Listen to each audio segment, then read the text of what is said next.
Gloria a essayé de partager, pardon. Vous savez que je me suis laissée emporter, donc je n'ai pas chargé mon téléphone. Ça, c'est seulement arrêté. Donc, je vais terminer. Donc, pour les autres, je vais laisser le direct.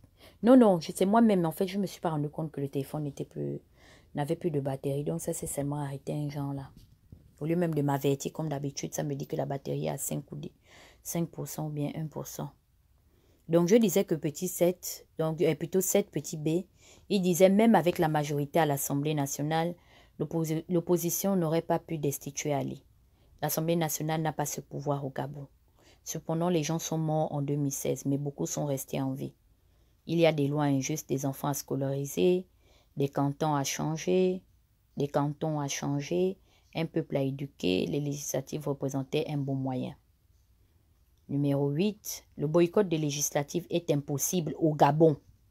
Et il est écrit en majuscule impossible. Il dit bien le boycott des législatives est impossible au Gabon.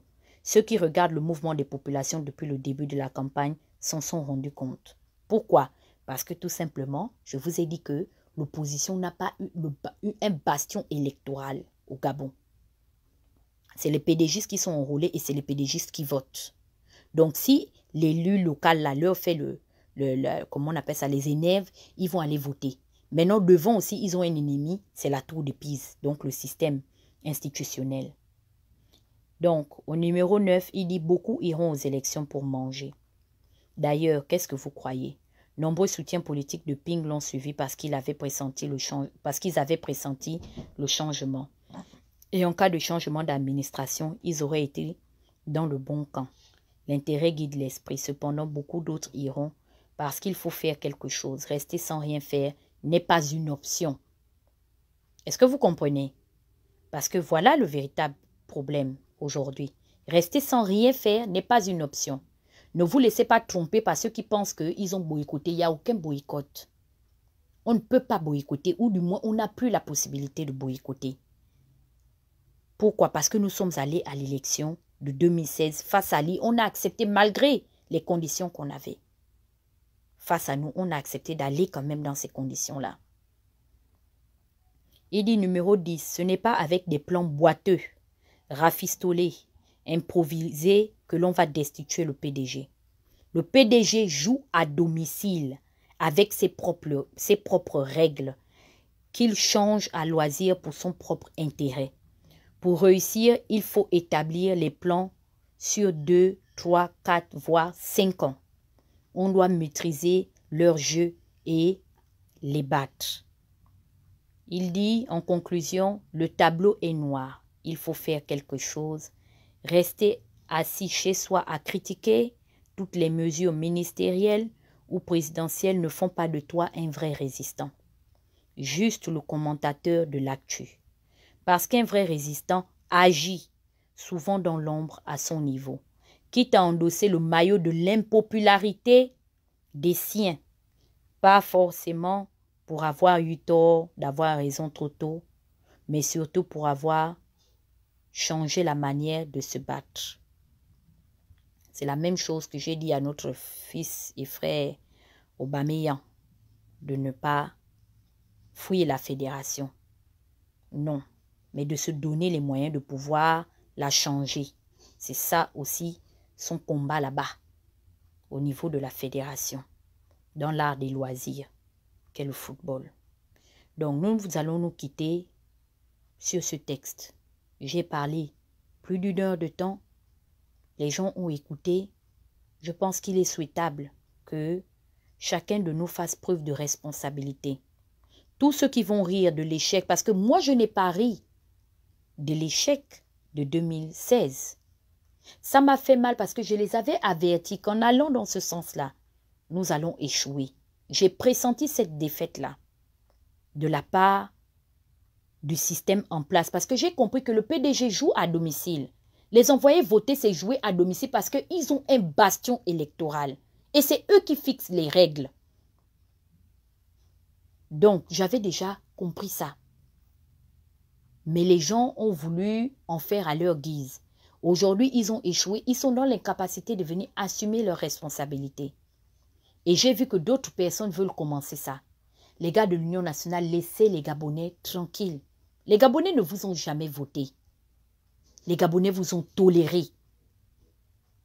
Ils vous ont toléré. Ou du moins, ils nous ont tolérés. Les Gabonais ne nous ont jamais voté parce que les Gabonais connaissent en majeure partie quels sont les leaders à qui on a confié la responsabilité d'aller les représenter à une quelconque échéance. C'est des gens qui ont des bilans à leur actif. Mais les Gabonais vous ont toléré. Donc, évitez de les insulter. Ne rentrez pas dans le jeu malsain des gars de Ping. Parce que vous n'avez pas affaire aux véritables législateurs. Les Gabonais ne se sont pas encore levés pour voter. Ce sont les PDGistes qui vous votent. Parce que la seule bastion électorale qui existe, qui est quasi inexistante sur la forme et dans le fond, ce sont les PDGistes qui votent. L'opposition n'a pas de bastion électoral. Pourquoi? Parce que les règles ont été déployées ainsi. Ceux qui ont plébiscité cette politique hier, aujourd'hui, sont en partie responsables de ce qui arrive. Et ils doivent assumer. Et aujourd'hui, ils sont devenus les leaders de l'opposition. Mais quand ils plébiscitaient cette politique-là, du clientélisme, de la tricherie massive politique, quand les Nzouba les faisaient, ils pensaient qu'ils faisaient ça à qui? Je vais vous quitter en vous disant, et je vous l'avais toujours dit, que la première pierre que l'on pense jeter à quelqu'un dans la vie, sachez que c'est d'abord sur soi-même qu'on la jette. Et lorsqu'ils ont participé à biaiser le système électoral pendant plus de 4 décennies auprès du père d'Ali Bongo, c'est à eux-mêmes et à la génération de leurs enfants qu'ils étaient en train de faire ça. Ils pensaient que comme ils étaient en fonction, ils étaient à l'abri du besoin et de la peur, et que c'était eux qui étaient les oppresseurs et les prédateurs de ce système-là, électoral biaisé là, qu'ils étaient à l'abri de ça. Mais aujourd'hui, cette même machine est en train de les broyer politiquement. Donc, la machine s'est retournée contre eux-mêmes. Parce que quand ils sont partis de leur poste électoral, ils ont laissé le bastion électoral au parti qui les avait formatés ou le parti qu'ils ont eux-mêmes formaté. Les stratégies étaient les mêmes et demeurent les mêmes. Donc, merci à tous qui nous ont écoutés. On attend l'équipe Sans Tabou. Certainement, il y aura la nuit électorale sur ce qui se passe actuellement au Cameroun. Nous, on va parler de la politique internationale, ok? On a déjà terminé avec ça. Allez-y réfléchir. Je suis ouverte à toute proposition. Je ne suis l'ennemi de personne. Nous avons perdu. Il n'y a pas de problème. On va assumer ensemble. Je ne vais pas me désolidariser aujourd'hui. Il y a des gens, moi je dis la vérité, il y a des gens qui sont allés à l'élection législative que j'ai supportée. Même si je ne suis pas venue leur dire que, vous dire que votez pour eux, parce que je ne veux pas mourir politiquement et regretter ça, mais il y a des gens que j'ai encouragés. Annie Léa Meye avait mon soutien. Donc moi je suis honnête. Ceux qui rient aujourd'hui, j'ai vu Pierre Ntoum soutenir, non? Les petits de Moukani et Wongou. Pourquoi rire? Eux aussi ils ont remporté là-bas. Nicolas Nguema a perdu. Il y a beaucoup de résistants qui rient de Jean-Gaspard Tuntoumaï que nous tous on a invectivé dans les réseaux sociaux, du moins souhaiter le malheur ou du moins souhaiter du mal de ne pas pouvoir emporter ces législatives-là ou ce scrutin-là, mais ils allaient soutenir Elsa Boukandou Riquiel. Moi, je n'ai rien contre elle, je la mentionne parce que c'est la vérité. Elle a eu l'approbation des Pierre Ntoum, elle a eu l'approbation de beaucoup, même des résistants. Je voyais des gens qui allaient la féliciter en lui disant, même si on n'est pas d'accord, que vous alliez aux législatives, mais tu as toute notre considération, tu as toute notre estime. Donc, ce que j'ai fait là, il y a des gens qui marchent au Trocadéro qui ont fait ça. Vous voyez, non? Mais ils vont seulement venir parler des Jean-Gaspard Tuntoumaï. Ils vont venir parler d'Annie Léa. Ils ne vont pas parler de Nicolas Nguema, qui a frappé poteau.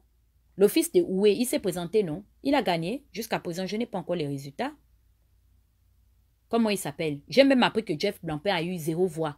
Je ne connais pas le cas de Jeff aussi, il faut que je l'appelle. Donc ça veut dire que Jeff n'a même pas... Ça dit quand il est allé aller voter, il n'a même pas voté pour lui-même. Ça, c'est très grave. Donc il y a des gens qu'on a félicités. Il y a des gens qu'on a encouragés à se présenter. Donc parce qu'aujourd'hui, ils ont perdu, que nous, on n'a pas donné des instructions fermes de vote, qu'on va se cacher, rire. Non, il faut qu'on arrête l'hypocrisie. Ça ne sert à rien. Ils ont perdu, on doit assumer ensemble. Moi-même, ça me fait mal que Annie Léa n'ait pas gagné. Parce que tout le monde sait que c'est mon associé politique.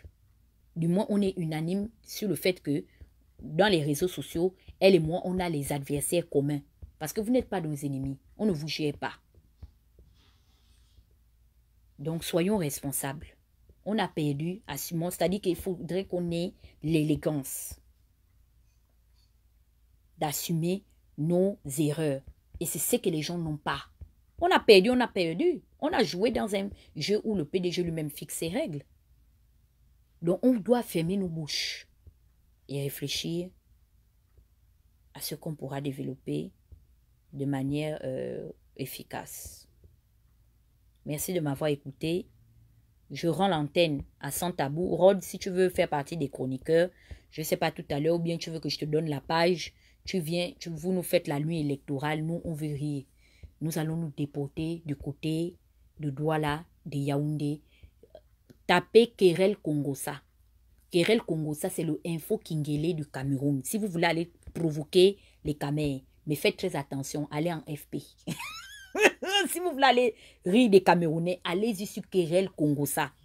C'est le forum de discussion le plus populaire des Camers. Je m'en vais là-bas. Le feu sort jusqu'à... Moi, je publie seulement... Et moi, même pas besoin des FP. Moi, je m'en vais mon vrai compte. Depuis hier, j'ai commencé à partager les vidéos des Camers qui veulent mourir à cause de pain du RDPC. Maman, le feu sort seulement. Donc, l'heure est à la réflexion. Nous allons nous déporter du côté de notre pays, chez nos beaux-parents, oui. Parce que beaucoup de nos papas ont épousé. La première femme de Jackie, notre femme, Sophie Tuntum, paix à son âme, c'était une Camère. Vous voyez, non? C'est notre belle famille. Donc, nous partons du côté du Cameroun tranquillement. Le nom, c'est Kerel. Attendez, je vais écrire ça. Maintenant, je ne sais pas si c'est Kerel avec deux L. Je pense que c'est avec deux L. Kerel Kongosa. Le Kerel, là, c'est avec E. Maintenant, je ne sais pas s'il y a deux L à la fin. Kerel Kongosa. C'est leur forum de discussion. Vous rentrez là-bas, le feu sort. Massa, tu ne peux pas. C'est Kerel Kongosa. Nous, on va au Cameroun. Donc, où vous voyez qu'on dépouille les machins, les résultats, appelez-nous. Pardon, s'il vous plaît. Aujourd'hui, là, on est du côté de chez nos frères Camers. Est-ce qu'ils nous ont laissés? Ils ne nous ont pas laissés. Canal Plus ou Canal 2, je ne sais pas leur chaîne diabolique, là. C'est là-bas où ils étaient allés faire le lit d'Ali Bongo, non? Aujourd'hui, là, sans tabou, on prend le pouvoir partout. Nuit électorale. Kerel Kongosa. Donc, merci de m'avoir suivi. Et on se dit certainement.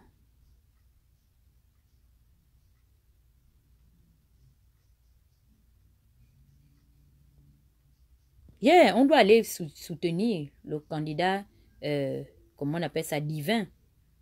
Yeah, la force de l'expérience a été déployée. Il paraît qu'en Suisse, le QG électoral est en face de la chambre de l'hôtel de Pabia. Donc, c'est depuis la direction générale de sa suite présidentielle qu'il gère le bureau de vote de Genève. Les opposants n'ont même pas vu l'intérieur. C'est-à-dire que si tu demandes à quelqu'un qui est parti voter l'opposition, de quelle couleur se trouvent les murs du bureau de vote, il est capable de te donner la couleur du bureau de vote là. C'est le 100%. C'est pas, comme dit la reine-mère, c'est pas le... Il paraît qu'Engari aussi a tapé Angoni là-bas, 400%, c'est grave. Même Staline est en train de se retourner. Ça dit que quand on donne les scores de la présidentielle, même en Afrique subsaharienne, Staline se retourne. C'est seulement tremble seulement. Popol est en train de faire du sale. Le turbo-compresseur a été déroulé. Yeah. Depuis sa suite, il gère tout. Personne ne s'est approché du bureau de vote là, demander aux opposants. Vous savez qu'on se connaît toujours, non? C'est comme ici, on connaissait les gars de l'opposition, on connaissait les gars de la majorité. Donc, on les a déjà bien répertoriés depuis là-bas, le bastion même, le centre de vote. Ils ne rentrent pas là-bas. Vous voyez, non? Donc, merci de m'avoir suivi. Et bonne soirée à tous. Ciao.